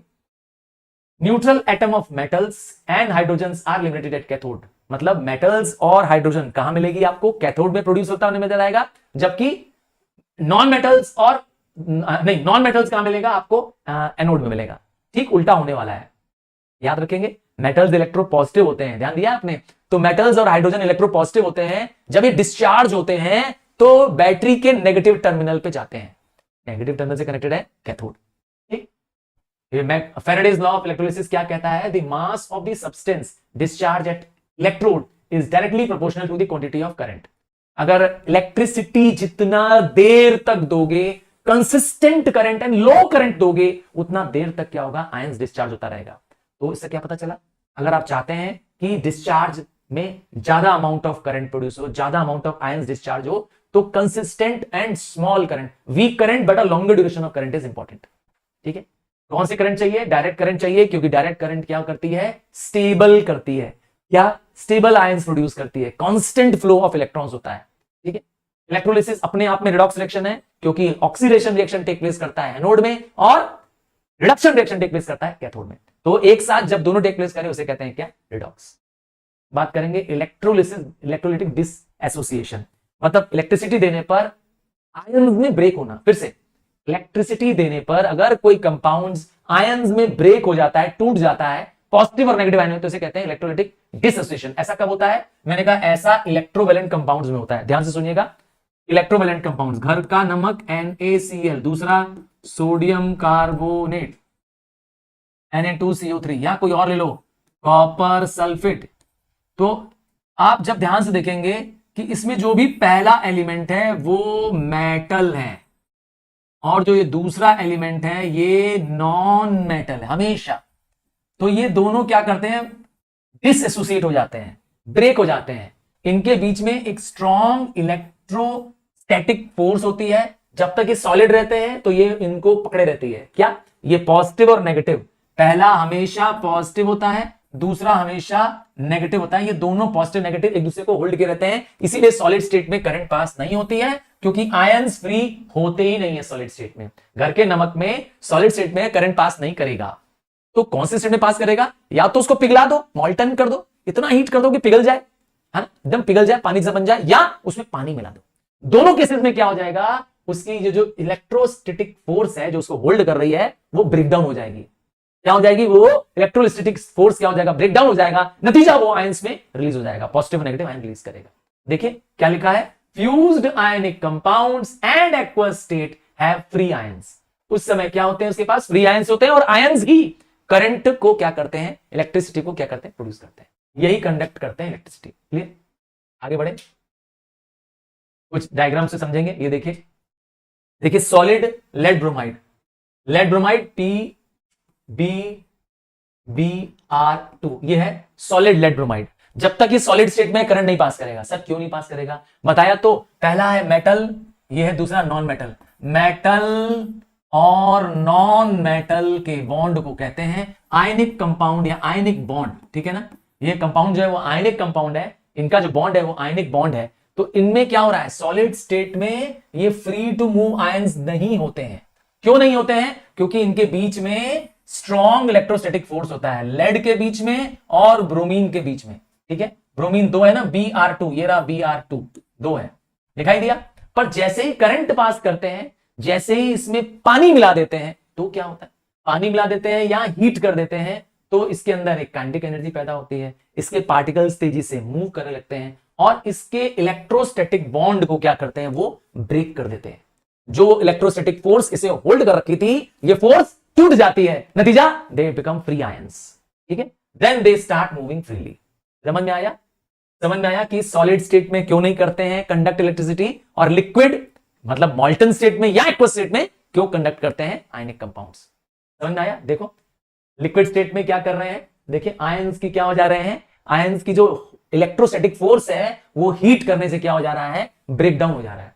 एक्वस सोल्यूशन जब डाल रहे हैं तो क्या हो रहा है, देखिए एक्वस सोल्यूशन ऐड कर रहे हैं तो पानी जो उसको क्या करता है, ऐड करने पे हाइड्रोजन एटम पानी से, जब एक्वस सोल्यूशन है तो इसका मतलब है उसके अंदर वाटर है वाटर है तो उसका मतलब है उसमें H+ है और O2 माइनस है, तो ये H+ आयंस क्या करते हैं, ये ब्रोमीन आयंस को अपनी तरफ अट्रैक्ट कर लेते हैं, लेड ब्रोमाइड की बात कर रहा हूं, और स्लाइट नेगेटिव चार्ज पैदा करता है oxygen. Oxygen slight negative charge दे देता है और हाइड्रोजन स्लाइट पॉजिटिव चार्ज देता है, नतीजा वो इलेक्ट्रिसिटी कंडक्ट करने लगते हैं। कब करते हैं, when they have aqueous solution. पहले बताया when they are in molten state तो भी कंडक्ट करते हैं, दूसरा बताया जब एक्वस सॉल्यूशन मिलाते हैं, पानी मिलाते हैं, तो पानी में मौजूद H+ और O- माइनस, ठीक है, ये क्या करते हैं, ये करते हैं slight positive and slight negative charge. Clear. अब आता है आयनाइजेशन। तो पोलर कोवेलेंट कंपाउंड्स, पहले समझाते हैं पोलर कोवेलेंट कंपाउंड्स कैसे होते हैं। कोवेलेंट कंपाउंड्स नॉन मेटल से बनते हैं, ये तो पक्की बात है, ठीक है, क्या नॉन मेटल से बनते हैं। एक एग्जांपल देखो, HCl, ये एक पोलर कोवेलेंट कंपाउंड है, ये भी नॉन मेटल है, ये भी नॉन मेटल है, ठीक, ध्यान से देखिए, ये भी नॉन मेटल है हाइड्रोजन और ये भी नॉन मेटल है क्लोरीन, पर ये पोलर है। पोलर में क्या खास बात होती है, इसमें स्लाइट पॉजिटिव और इसमें स्लाइट नेगेटिव, इसमें चार्जेस के इलेक्ट्रोनेगेटिविटी डिफरेंस ज्यादा होने की वजह से क्या इलेक्ट्रोनेगेटिविटी डिफरेंस ज्यादा होने की वजह से slight positive and slight negative charge develop हो जाता है। They act as a dipole, मतलब एक पोल पॉजिटिव और एक पोल नेगेटिव पोल डेवलप हो जाता है। So when there is a charge, when there is a separation of charge, इसका अगर स्ट्रक्चर बनाएंगे तो इस सिमेट्रिकल स्ट्रक्चर नहीं बनाएगा, ठीक है ना। तो जब वो जो कॉमन इलेक्ट्रॉन्स हैं वो दोनों क्या हो रहे हैं, अपनी तरफ पुल कर रहे हैं, क्या कर रहे हैं, पुल कर रहे हैं, नतीजा क्या हो रहा है, स्लाइट चार्ज पॉजिटिव और स्लाइट चार्ज नेगेटिव डेवलप हो जा रहा है। ठीक है, इसका एग्जांपल और कौन सा हो सकता है, तो मैंने कहा सारे कोवेलेंट कंपाउंड्स कंडक्ट करते हैं इलेक्ट्रिसिटी, जवाब है नहीं। कौन से करते हैं, पोलर कोवेलेंट, ठीक है। तो कोवेलेंट कंपाउंड जैसे वैक्स ले लिया, केरोसिन ऑयल ले लिया, शुगर सोल्यूशन ले लिया, ठीक है, इन लोग कंडक्ट इलेक्ट्रिसिटी इसलिए नहीं करते हैं क्योंकि इनके पास फ्री आयंस ही नहीं होते हैं। क्या नहीं होते हैं, फ्री आयंस ही नहीं होते हैं, चाहे वो पानी में मिला दो चाहे मोल्टन स्टेट में कर दो, फ्री आयंस नहीं होते हैं, इनमें मॉलिक्यूल्स होते हैं। पर मैंने कहा पोलर कोवेलेंट में, जैसे कि मैंने HCl दिखाया, इवन वाटर भी, ठीक है, तो जो पोलर कोवेलेंट्स होते हैं वो आयंस में ब्रेक हो जाते हैं। फिर से सुनिए, polar covalent compounds dissociate into ions called as ionization, ठीक है। वो आयंस बनते हैं कब, एक्वस सॉल्यूशन में। एग्जांपल दिया हाइड्रोजन क्लोराइड, ठीक है, हाइड्रोजन क्लोराइड सॉलिड्स प्योर रहेगा तो कंडक्ट नहीं करेगा, पर अगर पानी मिला देंगे करेगा, ठीक है। क्यों करेगा, बता दिया रीजन, क्योंकि slight because there is difference of electronegativity.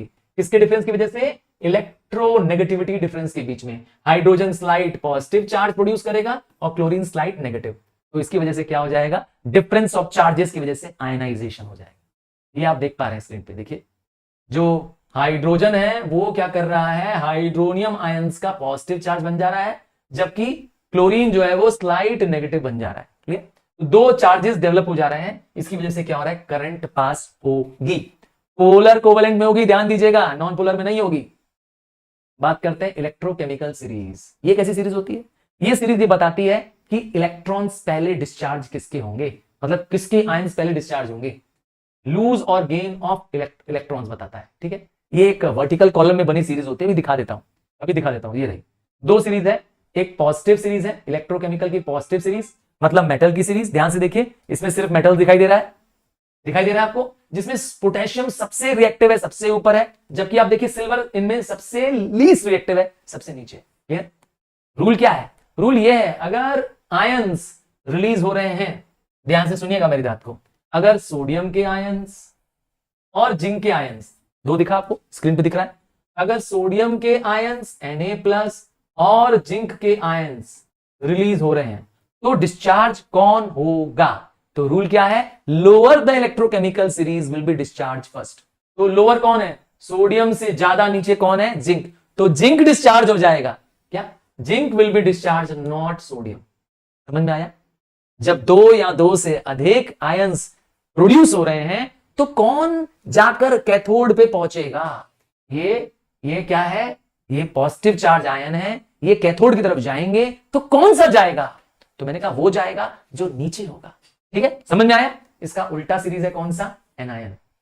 इसको देखिए ध्यान से, ये नॉन मेटल का ग्रुप है, जैसे सल्फेट सबसे ऊपर है और OH सबसे नीचे है।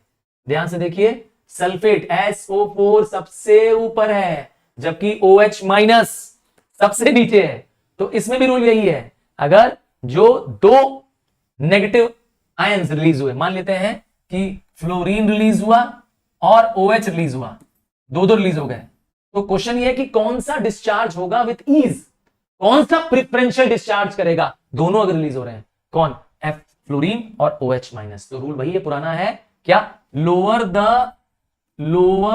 The electrochemical series will be discharge first, वो पहले क्या करेगा, डिस्चार्ज होगा। ये कैटायन है, सॉरी ये एनायन है, ये एनोड की तरफ पहले जाएगा।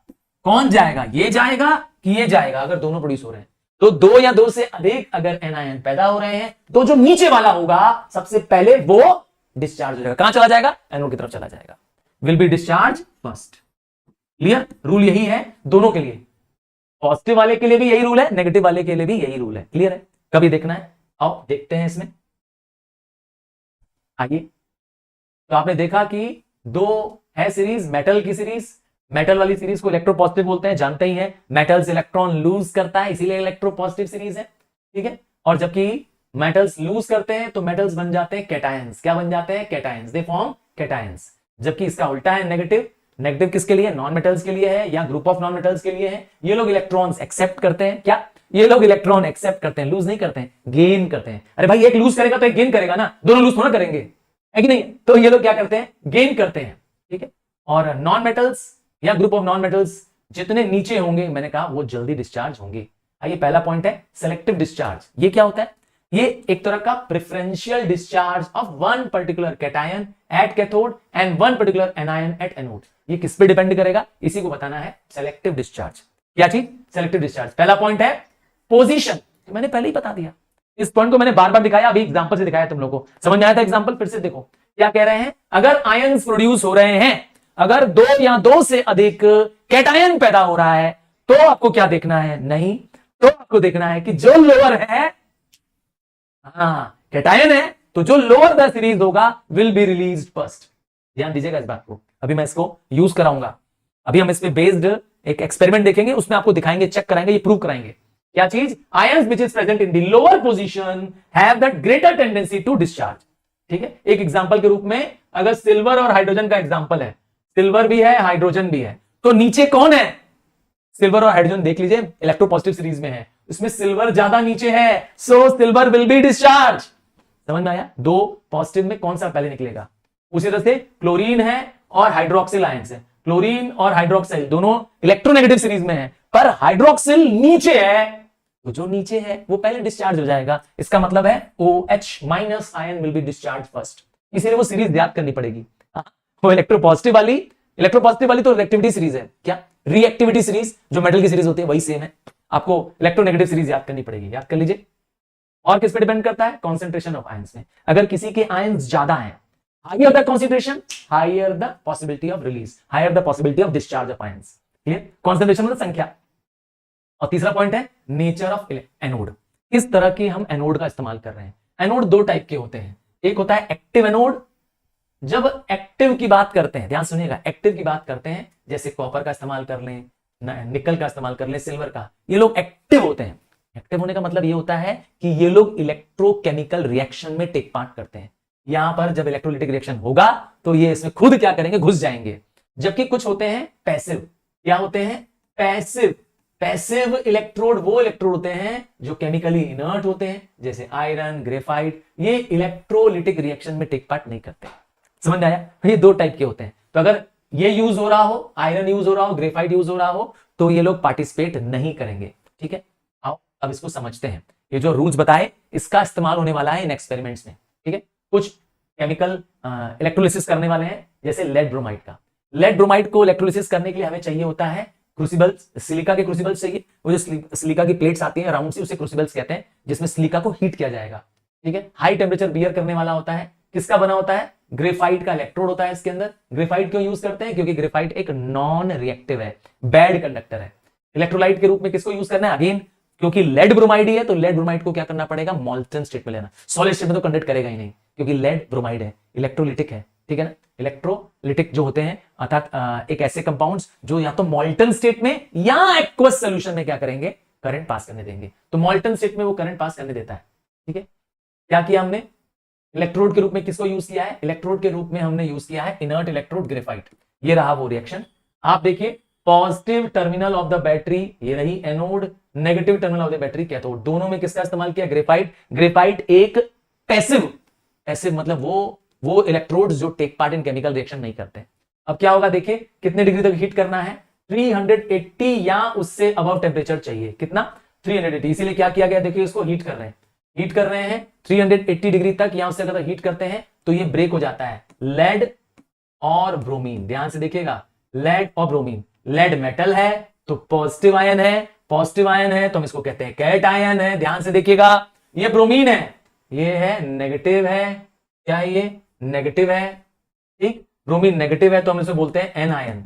जो कैटायन होता है सी से, कैटायन सी से कैथोड जाकर कैथोड में डिस्चार्ज हो जाएगा। कहां कलेक्ट होगा, कैथोड में कलेक्ट होगा। कैथोड कौन सा चार्ज होता है, बैटरी का नेगेटिव टर्मिनल जिससे करंट, ये रहा देखिए मैं जिस पे कलर कर रहा हूं, ध्यान से देखिए, आप जूम करके देख सकते हैं, यहाँ पे माइनस साइन मैंने बड़ा सा बनाया, ये रेड कर दिया खूब, ठीक है ना, ठीक है, समझ में आया, ये रहा। और एनायन कहां चला जाएगा, एनायन चला जाएगा एनोड की तरफ। क्लियर, अब क्लियर हो गया। ये रहा रिएक्शन, देखिए लेड ब्रोमाइड पीबी प्लस और बीआर माइनस में ब्रेक होगा, आयंस में ब्रेक होगा। और अब देखिए क्योंकि कैथोड है, ध्यान से सुनिएगा, कैथोड है, कौन कैथोड में जाएगा, कैटायन जाएगा, तो कैटायंस Pb2 प्लस आयंस वहां जाकर के क्या हो जाएंगे, इलेक्ट्रॉन्स गेन कर लेंगे और lead metal will be formed. Lead metal कहां फॉर्म होगा, कैथोड में फॉर्म होगा, कहां फॉर्म होगा, कैथोड में। जबकि एनोड में क्या होगा, एनोड में वहां पर इलेक्ट्रॉन एक्सेप्ट करता है तो वहां पे क्या होगा, ब्रोमीन, देखिए Br माइनस क्या कर रहा है, इलेक्ट्रॉन एक्सेप्ट कर ले रहा है, इलेक्ट्रॉन एक्सेप्ट कर ले रहा है और एक सिंगल ब्रोमीन एटम दूसरे ब्रोमीन एटम से कंबाइन होकर के Br2 ब्रोमीन का वेपर या गैसियस फॉर्म प्रोड्यूस हो रहा है। Bromine vapour is produced at the anode. ठीक है, अब कैसे पता चला कौन एथोड में जाएगा कौन कैथोड में जाएगा, तो जो भी नाम दिया हो, जैसे NaCl, प्लीज ध्यान से देख लीजिए, आगे याद करने की जरूरत नहीं पड़ेगी, ट्रिक्स देख लीजिए। तो जो भी पहला, याद रखिएगा, अगर पहला मेटल है दूसरा नॉन मेटल है, तो ये जो मेटल वाला पार्ट है, जो पहला वाला पार्ट है, इसका नाम होता है कैटायन। कैटायन कैथोड की तरफ ही जाएगा, क्या, कैथोड की तरफ जाएगा, यहां पर जाकर क्या करेगा, कैथोड है, कैथोड में क्या करेगा, गेन इलेक्ट्रॉन करेगा, क्या करेगा, यहां पर जाकर के गेन इलेक्ट्रॉन करेगा। जबकि ये क्या कर रहा है, इसका ठीक रिवर्स। प्लीज दोनों याद मत करिए, ये है एनायन क्योंकि ये नॉन मेटल है, नेगेटिव आयन है, कहां जाएगा, एनोड की तरफ जाएगा और क्या करेगा, लूज इलेक्ट्रॉन करेगा। प्लीज रिमेंबर दिस, याद रखेंगे, पक्का। आओ आगे बढ़ते हैं, अभी इसकी जरूरत पड़ेगी बार बार। अब हमने एसिडिफाइड वाटर को अभी पीछे किया था, रिपीट हो गया, वाटर वाला एक्सपेरिमेंट फिर से रिपीट हो रहा है, ठीक, आगे बढ़ जाते हैं वाटर के लिए। नेक्स्ट आ रहा है, अब किसका इस्तेमाल करना है, electrolysis of aqueous copper sulphate, acidified copper sulphate using copper. तो जब आप कॉपर का ही यूज कर रहे हैं, ध्यान से सुनिएगा, इसमें कॉपर को यूज कर रहे हैं और कॉपर क्या है, एक एक्टिव इलेक्ट्रोड है, तो इसका मतलब है copper take part in electrochemical reaction लेगा, है ना, इसमें कॉपर का इस्तेमाल कर रहे हैं, देख लीजिए। तो जब हमने बताया था टाइप ऑफ इलेक्ट्रोड में कॉपर एक एक्टिव इलेक्ट्रोड है, तो वो take part in electrolytic reaction करेगा। तो अब इसमें क्या हो रहा है, देखिए, सबसे पहले इलेक्ट्रोलाइटिक सेल लेनी है, कैसा लेना है, ग्लास का कंटेनर लेना है, क्यों, क्योंकि ग्लास एक बैड कंडक्टर होता है, और इलेक्ट्रोलाइट के रूप में किसको लेना है, saturated solution of copper sulphate. Copper sulphate solution में थोड़ा सा सल्फ्यूरिक एसिड मिला देंगे ताकि वो गुड कंडक्टर बन जाए, इसलिए लिखा था एसिडुलेटेड, क्या था, एसिडुलेटेड। और एक्वस क्यों, पानी मिला रहे, ठीक है। इससे क्या होगा, ऐसा क्यों करते हैं, to prevent hydrolysis of copper sulphate. समझ में आया। अब क्या होगा, इलेक्ट्रोड के रूप में किसको यूज कर रहे हैं, इनर्ट इलेक्ट्रोड यूज कर रहे हैं। इस बार हम क्या कर रहे हैं, इनर्ट इलेक्ट्रोड्स आर यूज, ताकि वो रिएक्शन में टेक पार्ट न करें। देखिए कॉपर का ही कैथोड है, कॉपर का ही एनोड है, दोनों ही कॉपर है, ध्यान दीजिए, एनोड में भी कॉपर, कैथोड में भी कॉपर। क्लियर, देखिए अब क्या होने वाला है, रिएक्शन ध्यान से देखिए, एक रिएक्शन समझ लीजिएगा, आपका काम आसान हो जाएगा। सबसे पहले क्या होगा, आपके पास है इलेक्ट्रोलाइट में पानी, तो वाटर किसमें ब्रेक होगा, H+ और OH- में ब्रेक होगा। दूसरा क्या बताया था, इसमें थोड़ा सा स्लाइड सल्फ्यूरिक एसिड यूज किए हैं, तो सल्फ्यूरिक एसिड H+ और SO4- में ब्रेक हो जाएगा। तीसरा और आखिरी क्या है, कॉपर सल्फेट, तो कॉपर सल्फेट Cu+ और SO4-। अब आप ध्यान से देखिए, ध्यान से देखिए, अब आप देखेंगे कि प्लस आयंस में दो आयंस प्लस है, एक H+ दिख रहा है और क्या दिख रहा है, Cu+ दिख रहा है। अब झगड़ा हो जाएगा दोनों में कि दोनों तो पॉजिटिव आयंस हैं, ये भी पॉजिटिव है, H भी पॉजिटिव है, Cu पॉजिटिव है, तो कौन डिस्चार्ज होगा? तो रूल क्या है? Lower the electrochemical series will be discharge first. क्या क्या क्या? जो नीचे रहेगा, तो आपको ध्यान होगा इलेक्ट्रोकेमिकल सीरीज में हाइड्रोजन से नीचे होता है कॉपर, तो इसका मतलब है कॉपर विल बी डिस्चार्ज। कौन डिस्चार्ज होगा? इन दोनों में से झगड़ा हो जाएगा तो सेलेक्टिव डिस्चार्ज का रूल था ना कि पोजीशन कहां पर है, position in the electrochemical series, तो कॉपर की पोजीशन नीचे है, वो डिस्चार्ज हो जाएगा। समझ में आया? इसी तरह से इसमें देखिए OH है और SO4 है, SO4 भी माइनस है, 2 माइनस है, और दूसरा क्या है? OH है। झगड़ा क्या होगा? दोनों तो माइनस है, तो कौन सा डिस्चार्ज पहले होगा? तो आप जानते हैं OH ज्यादा नीचे है, OH is lower the electrochemical series, it will also be discharged। Clear? समझ में आ गया? आगे देखिए कैथोड में क्या होगा? कैथोड में कॉपर चला जाएगा, क्योंकि कॉपर पॉजिटिव आयन है, पॉजिटिव आयन कैटायन होते हैं, कैटायन कहां जाते हैं? कैथोड में। कैटायन कहां जाते हैं? कैथोड में। तो कॉपर क्या करेगा? वहां जाके 2 इलेक्ट्रॉन गेन करेगा, कॉपर एटम बन जाएगा। एनोड में क्या होगा? देखो कैथोड में कॉपर बन गया, एनोड में क्या होगा? एनोड में देखिए क्या हो जा रहा है? कॉपर ही बनेगा। सर आपने तो कहा था कि OH नीचे है, पर यहां पर कॉपर को यूज किया है एज एनोड, और कॉपर क्या है? एक एक्टिव है। एक एक्टिव इलेक्ट्रोड क्या करता है? एक पार्ट इन केमिकल रिएक्शन करता है, OH को नहीं पार्टिसिपेट करने दे रहा है। ध्यान से सुनिएगा, OH को पार्टिसिपेट नहीं करने दे रहा है। तो एनोड में क्या हो जा रहा है? एनोड में भी कॉपर ही प्रोड्यूस हो जा रहा है। देखिए एनोड में कॉपर 2 इलेक्ट्रॉन लूज कर रहा है, और कॉपर क्या कर दे रहा है? आयंस बना है। तो क्योंकि कॉपर के आयंस, देखिए ध्यान सुनिएगा, कॉपर के आयंस चेंज नहीं हो रहे हैं, इसीलिए द नंबर ऑफ आयंस, जितने आयंस कैथोड में गए हैं वो उतने ही कॉपर एटम्स क्या कर रहा है? आयंस रिलीज कर रहा है। तो नतीजा क्या हो जाएगा? Blue colour of the solution will not change. क्या क्या क्या क्या क्या? Blue colour of electrolyte will not change. मतलब ब्लू कलर का इलेक्ट्रोलाइट था, ब्लू कलर का ही रह जाएगा। क्यों? अभी दिखाते हैं इसको एक बार और। क्यों? आइए दिखाते हैं, यहां पे आ जाइए, इसको देखिए ध्यान से, इसको थोड़ा ध्यान से देखिएगा। देखिए यहां पर क्या हो रहा है, ध्यान से देखिएगा। एनोड क्या करता है? इलेक्ट्रॉन रिलीज करता है। ये कॉपर का जो एनोड है, ये कॉपर के ही इलेक्ट्रॉन रिलीज कर रहा है। ठीक, रिलीज कर रहा है। समझ में आ गया? बात। और ये जो इलेक्ट्रोलाइट है, ये जो लिक्विड है जिसका नाम है कॉपर सल्फेट, वो कॉपर के इलेक्ट्रोड को, सॉरी कॉपर के आयंस को क्या कर रहा है? वो डिस्चार्ज कर दे रहा है एट कैथोड। तो कैथोड में कौन पहुंच गया? कॉपर। पर ये कहां से पहुंचा? इलेक्ट्रोलाइट से। इलेक्ट्रोलाइट से पहुंच गया इस कॉपर की प्लेट पर। क्लियर हुआ? कहां से आया?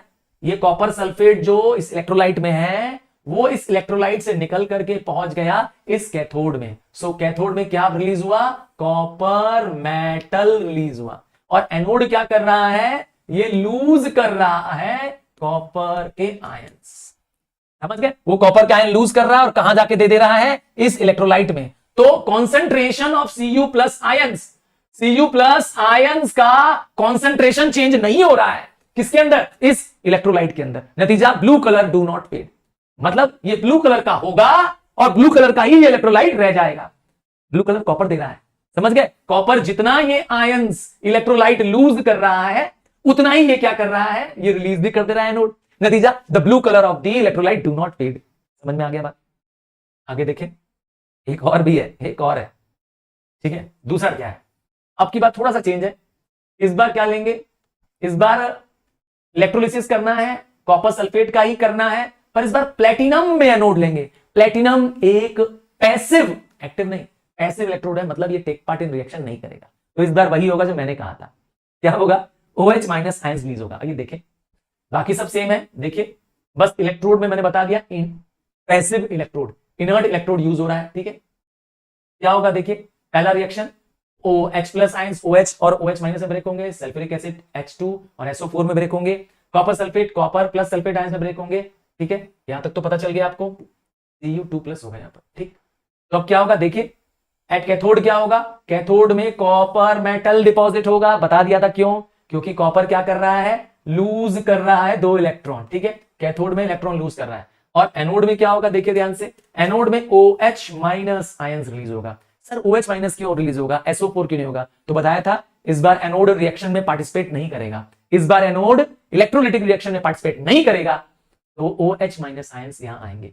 जो OH माइनस आयंस आएंगे यहां पर, वो क्या करेंगे, 4 इलेक्ट्रॉन्स गेन करेंगे और OH माइनस एटम बन जाएंगे। ये फर्दर क्या होगा, वाटर और ऑक्सीजन रिलीज करेगा। इसका मतलब है oxygen gas is produced at anode and water, क्या हो रहा है, वाटर और ऑक्सीजन गैस प्रोड्यूस हो रही है एट एनोड।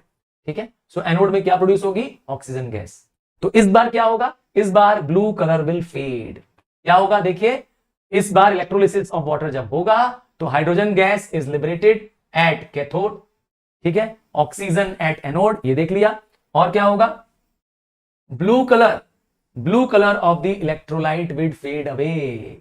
ठीक है, ब्लू कलर फेड अवे हो जाएगा, क्यों, क्योंकि कॉन्सेंट्रेशन ऑफ Cu आयंस घट रहे हैं। ठीक है, इस बार Cu आयंस की कॉन्सेंट्रेशन घट रहे हैं। कहां यूज होता है इलेक्ट्रोलिसिस का, इलेक्ट्रोप्लेटिंग में यूज करते हैं, इलेक्ट्रो रिफाइनिंग में यूज कर सकते हैं, और मेटल्स को एक्सट्रैक्ट करने में। तो इलेक्ट्रोप्लेटिंग, अगर आपको महंगी ज्वेलरी पहनकर, हाँ ज्वेलरी बड़ी महंगी हो गई आजकल, गोल्ड बड़ा महंगा हो गया है, पर हम किसी भी आयरन के या किसी दूसरे सस्ते मेटल के ऊपर कोटिंग करा सकते हैं गोल्ड की। हाँ, आजकल गोल्ड प्लेटिंग के बड़े कहते हैं ना ज्वेलरीज चल रही हैं, बहुत दिखता भी गोल्ड ही है दूर से, तो चोरी होने का भी डर नहीं है। 1% गोल्ड होता है हार्डली उसमें। तो गोल्ड प्लेटिंग, जब हमें किसी मेटल को बचाना होता है, रस्टिंग से बचाना है, तो आप टिन प्लेटिंग कर लीजिए, हाँ सिल्वर प्लेटिंग कर लीजिए। आपने देखा है आपके जो मोटरसाइकिल्स होते हैं उसमें जो चमकने वाले, क्रोम जैसे चमकने वाले ब्राइट पार्टिकल्स होते हैं, आजकल लोगों के रेलिंग सीढ़ी की बनी हुई है, चमकते हुए मेटल्स की बनी हुई है, देखा है आपने, स्टील जैसा चमकता हुआ नजर आता है, एक्चुअली वो निकल प्लेटेड है। क्या, वो निकल प्लेटेड रॉड्स है। हाँ, मार्केट में आजकल बहुत दिख रही है, बहुत खूबसूरत आपकी सीढ़ियों की रेलिंग दिख रही है, बालकनी में दिख रहा है।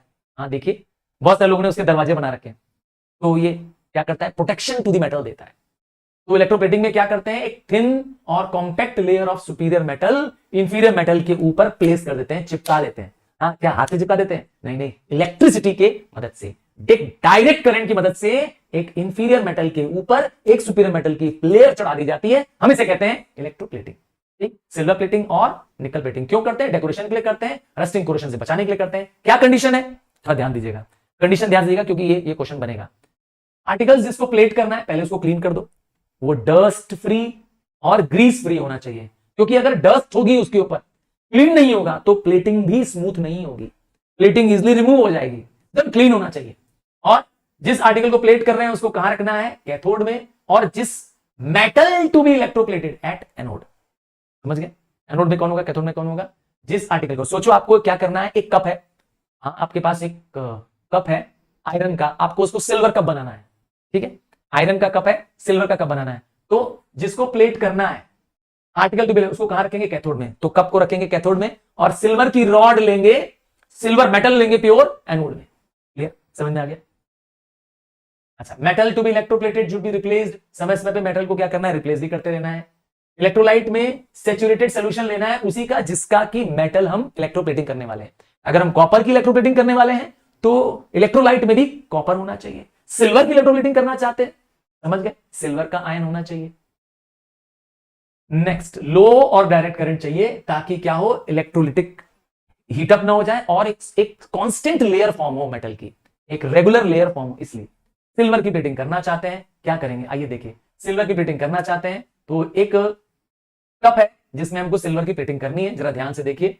जिस कप को प्लेट करना है, मैंने बताया था, जिसको प्लेट करना है उसको कहां रखना है, कैथोड में। देखिए कहां रखा, ये है एक ब्रास का कप, कहां रखा, एट कैथोड। देखिए कैसे पता चला, नेगेटिव टर्मिनल तो बैटरी से कनेक्टेड है, डीसी बैटरी है, 12 वोल्ट की बैटरी है, और सिल्वर का, प्योर सिल्वर का रॉड जिसकी प्लेटिंग करनी है वो एनोड में है, ये बताया था। क्या करना है इसके बाद, देखिए इसमें जो इलेक्ट्रोलाइट है वो भी कौन सा होना चाहिए, ऐसा इलेक्ट्रोलाइट होना चाहिए कि इसमें ऑब्जेक्ट जिसकी प्लेटिंग करनी है उसके आयंस हो। तो ले लिया सोडियम सिल्वर साइनाइड, क्या, सोडियम सिल्वर साइनाइड। तो क्या होगा, आइए देखें। ये रिएक्शन आप रटने की कोशिश मत करिए, पीछे वाले रिएक्शंस रटिएगा, इसको मत रटिएगा। पीछे वाले रिएक्शंस याद कराया था ना, उसको अब नहीं करना है। तो इसमें देखिए सोडियम सिल्वर साइनाइड क्या हो जाएगा, सोडियम में, सिल्वर में और साइनाइड में ब्रेक हो जाएगा, और हाइड्रोजन साइनाइड भी हाइड्रोजन और साइनाइड में ब्रेक हो जाएगा, और H+ और OH में। देखिए कैथोड में क्या होगा, क्योंकि silver lower the electrochemical series है, वो डिस्चार्ज हो जाएगा, तो कैथोड में क्या होगा, सिल्वर आयन प्रोड्यूस होंगे, ठीक है, और एनोड में भी क्या होगा, सिल्वर एटम्स क्या होंगे, प्रोड्यूस होंगे। नतीजा क्या हो जाएगा, जो कि हमारा इलेक्ट्रोलाइट है वो अपना आयंस क्या करेगा, डिस्चार्ज करने लगेगा। दिखा रहा हूं क्या होगा, इसको थोड़ा ध्यान से देखिए, अभी समझ में आ जाएगा। थोड़ा ध्यान से देखिए, जैसे ही करंट पास करेंगे तो ये एनोड रॉड जो है वो सिल्वर के आयंस रिलीज करेगी। किसमें रिलीज करेगी सिल्वर के आयंस, वो इस इलेक्ट्रोलाइट में रिलीज करेगी, और इलेक्ट्रोलाइट सिल्वर के आयंस कप पर भेज देगा। नतीजा ये जो कप दिख रहा है ब्रास का, कुछ देर बाद ये सिल्वर का कप बन जाएगा। Low current and direct current should be supplied for a longer duration, ताकि क्या हो जाए, एक स्टडी क्या हो जाए, layer of the metal is placed over it. ठीक है, एसी करंट यूज नहीं करते हैं, वरना क्या होगा, फ्लो ऑफ करंट क्या होता है, अनयूजुअल होती है, ठीक है, अनस्टेडी होती है उसमें। क्लियर है, समझ में आ गया क्या हो रहा है। आइए नेक्स्ट देख लें। सिल्वर के बाद किसकी प्लेटिंग कर रहे हैं, निकल प्लेटिंग कर रहे हैं। निकल प्लेटिंग करने के लिए भी क्या करना है, सेम प्रोसेस करना है। आपको जो सोल्यूशन लेना है वो है निकल सल्फेट। क्या, निकल सल्फेट एसिडिफाइड। जिस ऑब्जेक्ट की प्लेटिंग करनी है उसको आपने रख दिया कैथोड में, प्योर निकल करना है आपको एनोड में, और इलेक्ट्रोलाइट बता दिया निकल सल्फेट का एसिडिफाइड सोल्यूशन। ये रहा वो रिएक्शन। आगे बढ़ जाते हैं। अगला टर्म है इलेक्ट्रो रिफाइनिंग, मतलब इलेक्ट्रिसिटी से इम्प्योर को प्योर बनाना। हाँ भाई, इलेक्ट्रो मतलब इलेक्ट्रिसिटी, तो अगर क्या करें, एक ऐसा प्रोसेस जिससे इंप्योरिटीज को रिमूव कर सकते हैं, उसे कहते हैं इलेक्ट्रो रिफाइनिंग। जैसे कि कॉपर, और इम्प्योर लेना है जो थिक रॉड होगी, ध्यान से सुनिएगा। तो प्योर कॉपर रॉड जो कि थिन शीट्स होंगी, थिन रॉड्स होगी, वो कनेक्टेड होगी कैथोड में, जबकि इम्प्योर कॉपर रॉड्स, ठीक है, जो कि इम्प्योर कॉपर रॉड्स होंगी, वो कनेक्टेड होगी एनोड में। आइए ऐसा क्यों होगा दिखाते हैं। क्या करना है, पैरेलल कनेक्शंस करने हैं सारे। देखिए क्या मैंने बोला, पैरेलल कनेक्शंस करने हैं। आप देखिए पॉजिटिव और नेगेटिव टर्मिनल आपको क्लियरली दिखाई दे रहा होगा ऊपर। देखिए पॉजिटिव टर्मिनल, ये रहा पॉजिटिव टर्मिनल, ऊपर देखिए बैटरी के पॉजिटिव टर्मिनल से कनेक्टेड है ये मोटी वाली रॉड। मोटी वाली रॉड है एनोड, ये है इम्प्योर रॉड। ये थिक रॉड जो दिख रही है, मोटी सी रॉड दिख रही है, इसका नाम है एनोड। तो एनोड जैसे ही करंट प्रोड्यूस करेंगे इस इलेक्ट्रोलाइट में, जिसमें कि कॉपर होगा, क्या होगा, कॉपर की कोई सॉल्ट होगी, जैसे कि कॉपर सल्फेट है, जैसे ही क्या होगा, करंट प्रोड्यूस होगी, से कॉपर के आयंस चले जाएंगे इस एनोड की रॉड में। तो एनोड की रॉड धीरे धीरे थिक होने लगेगी, और ये कैथोड की रॉड धीरे धीरे थिन होने लगेगी। इसके अंदर जो इंप्यूरिटीज होगी वो नीचे कलेक्ट होती जाएगी एनोड मड के रूप में, एनोड मड या स्लाइम के रूप में। जो इंप्यूरिटीज है, क्योंकि वो तो आयंस होगी नहीं, तो आयंस होगी नहीं तो नीचे जाके बैठ जाएगी, नीचे जाके कलेक्ट हो जाएगी, वो होगी एनोड मड या गंदगी। तो इंप्योर रॉड पतली होती जाएगी और प्योर रॉड मतली होती मोटी होती जाएगी। अब आप धीरे धीरे क्या करेंगे, रिप्लेस करते जाएंगे और नई रॉड्स ऐड करते जाएंगे। क्लियर है, इसे कहते हैं इलेक्ट्रोलिटिक रिफाइनरिंग। आपने इलेक्ट्रिसिटी की मदद से क्या किया, इम्प्योर रॉड से उसकी इंप्योरिटीज रिमूव की, एनोड मड बन गया, और इम्प्योर रॉड्स के रॉड को प्योर रॉड में कन्वर्ट कर दिया। प्योर रॉड धीरे धीरे धीरे धीरे जो एनोड में रखी थी वो थिकर होती जाएंगी, क्योंकि कॉपर आयंस ऐड होते जाएंगे इसमें। खत्म, ओ खत्म, दी एंड। क्या बात है।